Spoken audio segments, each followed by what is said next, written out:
If you're ready, go ahead and introduce yourself. Okay, my name is Marie Jowdy.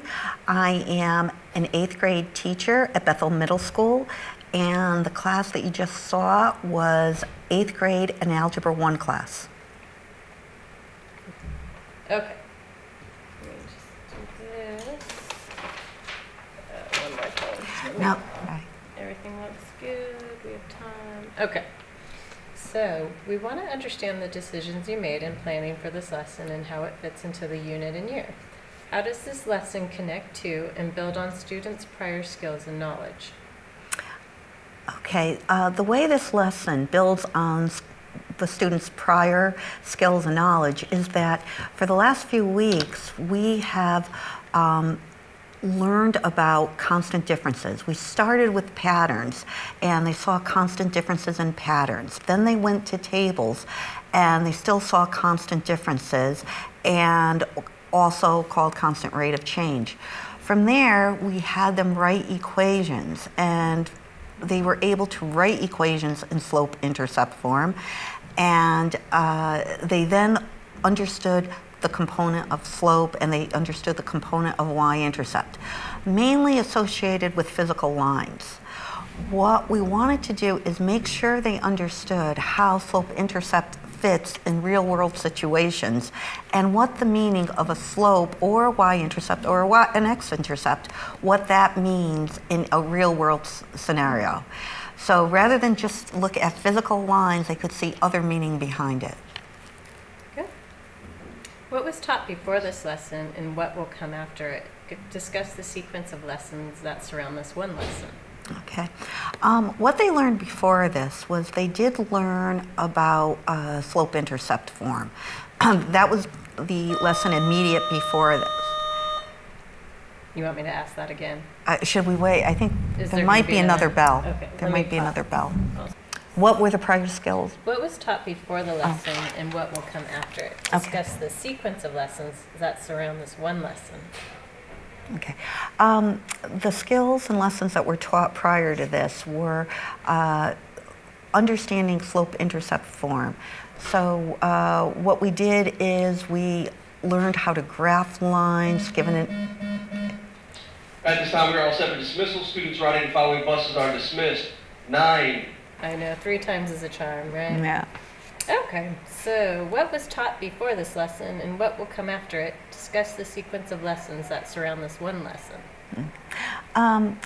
What was taught prior to this lesson was first, they had to understand slope-intercept. They had to understand how to write an equation from a table or from a graph. They also were given different scenarios, and they had to like real-world scenarios, and have to write an equation from that and identify what the slope is and what the y-intercept. Very similar to the warm-up problems that I had done in the beginning. What will happen after this lesson is we're going to start introducing standard form. We'll basically show them the structure of standard form, but then again, in real-world applications, how it fits in. Can we put the bottle to the side? Thank you. I'm sorry. That's okay. All right, okay, perfect. Talk about the standards or cluster targeted in this lesson. What did you do to make the lesson reflect the full intent of that standard or cluster? Okay. There were 2 standards that I focused on today. The first standard was interpret parameters in a slope-intercept equation, and that clearly came out. They had to understand what slope meant. They had to understand y-intercept. They had to understand x-intercept, not just numbers, but what they meant in a real-world situation. The other standard was basically constructing linear functions given a real-world application. They constructed several functions. They had to construct either a table, a graph, an equation for selling teddy bears. In raffling a gift basket, for homework, they are constructing a linear function. They're constructing an equation and also graphing it. So it did meet those standards.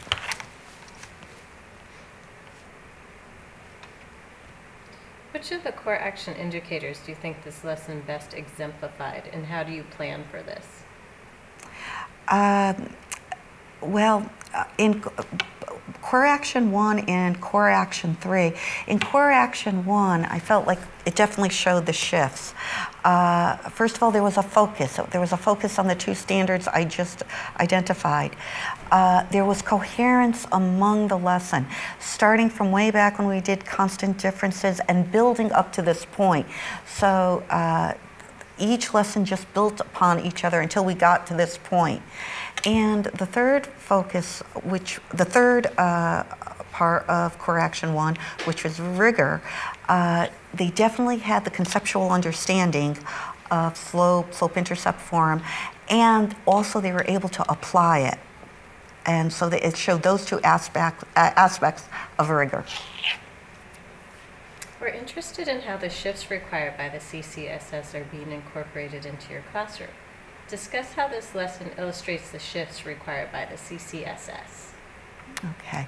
I actually just mentioned the shifts from Core Action 1. I did mention about focus on the two standards that I just had talked about, interpreting parameters in a slope-intercept equation, and constructing linear models.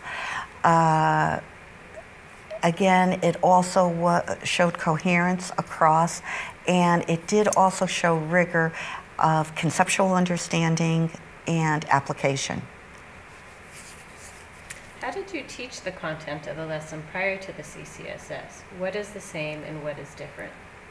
I think what is different is that there's more depth. The students really seem to understand that it's not just an equation, y equals mx plus b. They have an understanding of what the x and the y are. They don't even really ask that question anymore, where in the past, you'd give them that equation and they had no idea what x and y stood for. So there's more depth in what we're doing now. There's more group work. They're talking among themselves, trying to solve the problems among themselves, and they're also presenting different ways that they can solve a problem, whether it's an equation, a graph, or a table. So they have more tools to work with. Student engagement is crucial to the work of the CCSS. We want to understand how you ensured that all students had the opportunity to productively engage in the work of the lesson. How did the students handle this lesson? Did they understand the mathematics of the lesson, and how do you know? Okay. Well, students first worked in groups, so they had the opportunity to discuss with their group different ways of handling the problem. And again, they presented it differently. Some of them did it with a table, some with an equation, some with a graph. Brian Salvador to Mr. Flynn's room. Brian Salvador, please go to Mr. Flynn's room. Thank you. Should we start that one from the top? How did the students handle this lesson? Did they understand the mathematics of the lesson, and how do you know? Okay. I think the students did very well with this lesson, and I do think that the students understood the mathematics behind the lesson. What they did was they had two activities. The first one, selling teddy bears. And they had different tools, different ways that they could have solved the problem. One being an equation, one being a table, one being a graph. And students used different ways, and they used the different tools, and they presented it within their group. They also had the opportunity in a whole class setup, they could present it to me, and they did present it to me. So I felt that by circulating around the room and seeing how they handled both activities and the questions that they were asking each other, along with the questions they asked me, that they really had a good understanding of the math behind it. I thought they were engaged. I think having Ms. DeAndrea and Ms. DeSisto. Ms. Lauren DeAndrea and Ms. DeSisto, please report to bus duty. Thank you. You think that they... what was I said? let me think, what was I saying? I think they were very engaged in the lesson because it was related to a real life situation, a cheerleading team and fundraisers, and they were all very familiar with fundraisers. So I think they were engaged because it was a real world application. They were able to work among themselves and ask each other, and they were very comfortable working in the group and answering and asking questions with each other. And then when I brought them in as a full group, they felt very comfortable either asking me questions or presenting how they handled the problem. Explain how you differentiated in this lesson. Did all students have opportunities to work on grade level content? If all students did not have this opportunity, explain why. This was an Algebra 1 class, so for the most part, it is a strong group of students. But there were several students in this class that have difficulty with the concepts. So what I did was, in each group there was a strong person, someone who loves to teach. And what I did was I planned it that way so that if one of these students had difficulty with the concept, that this person, this strong individual, could basically explain it in their way. And I find that sometimes hearing it from a peer is better than hearing it from the teacher, because they seem to be able to understand better sometimes listening to it from one of their peers. Which behaviors from Correction 3 did the students best exemplify in this lesson, and what actions have you taken as a teacher to make that happen? Okay. In Correction 3, I think several things came out. One was explain their thinking. They had to explain to me why they thought the slope was what they had. Sometimes they had it right, but sometimes they had it wrong. And when they explained their thinking, and by me questioning them, they also realized they were either right or they found the error of their ways. So explaining their thinking, I think, was very good. And even within the group, explaining their thinking. The other thing was using appropriate tools. They were able, again, to use a graph, an equation, or a table. And they found that in some instances, especially with Activity 1, that one tool might have been a better way of proceeding than another tool. And they found that out. They actually persevered with the problem. At first, they might not have had an understanding of what profit meant, and then talking among themselves, they were able to understand it better. The other thing that I was asking them, and they became very comfortable with it, was to use precise vocabulary. And they did do this, which was also one of the attributes in Core Action 3. Would you like to comment on any of the students' work? Would you like to comment on any of the submitted students' work? Was there something that delighted or surprised you with this work? Okay. I think I would be better equipped to answer that question tomorrow, because they do have to construct a plan for. And they're for raffling a gift basket, they're going to have to describe the plan, write an equation, and actually draw a graph with it. So at that point, which was still part of the packet, I'll have all the packets back, and I'll be able to do a better job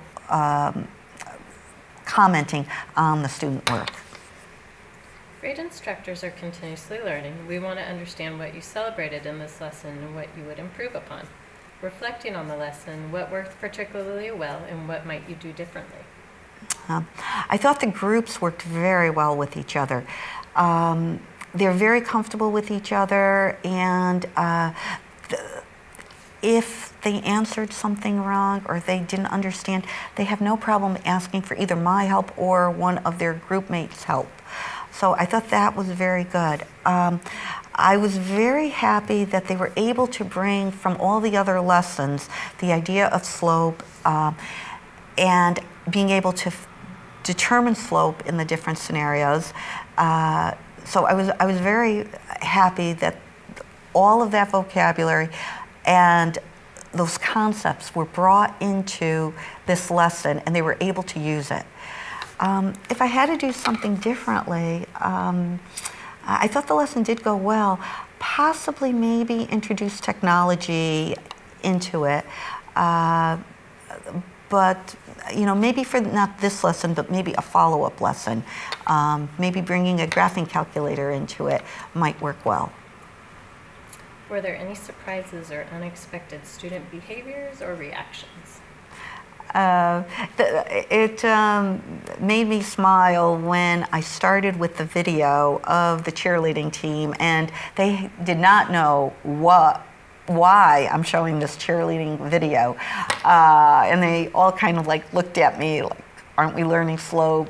And I wasn't sure if they were going to look at it and see the formation of the cheerleaders and say, oh, we're going to determine the slope of the line, whatever. So it was interesting seeing their reaction to that, and then seeing how they then saw the connection between the video and the two activities.